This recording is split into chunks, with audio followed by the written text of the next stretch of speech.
সত্যিই কি পশ্চিমবঙ্গে মমতা যুগের অবসান হয়ে গেল?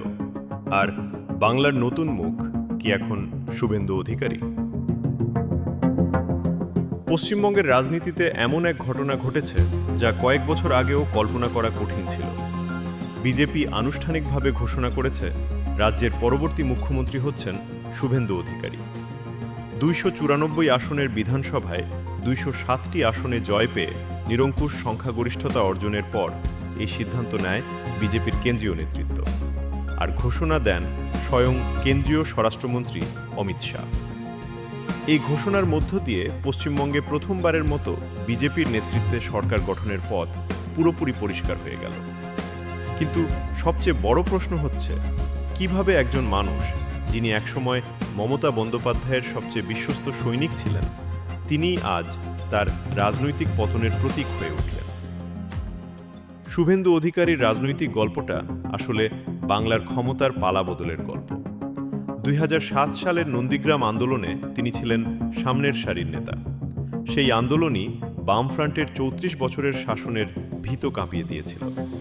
তখন তিনি ছিলেন তৃণমূল কংগ্রেসের অন্যতম বড় মুখ এবং মমতা বন্দ্যোপাধ্যায়ের ঘনিষ্ঠ সহযোগী। কিন্তু সময় বদলেছে।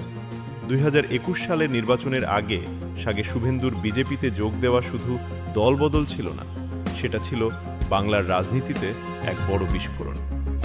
এরপর থেকেই রাজ্যের রাজনৈতিক সমীকরণ দ্রুত বদলাতে শুরু করে। বিজেপি বারবার দাবি করেছিল বাংলার মুখ্যমন্ত্রী হবেন বাংলারই কোনো নেতা।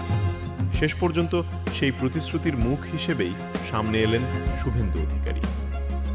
অন্যদিকে নির্বাচনের ফল প্রকাশের পর তৃণমূল নেত্রী মমতা বন্দ্যোপাধ্যায় নির্বাচন কমিশনের বিরুদ্ধে কারচুপির অভিযোগ তুলেছেন।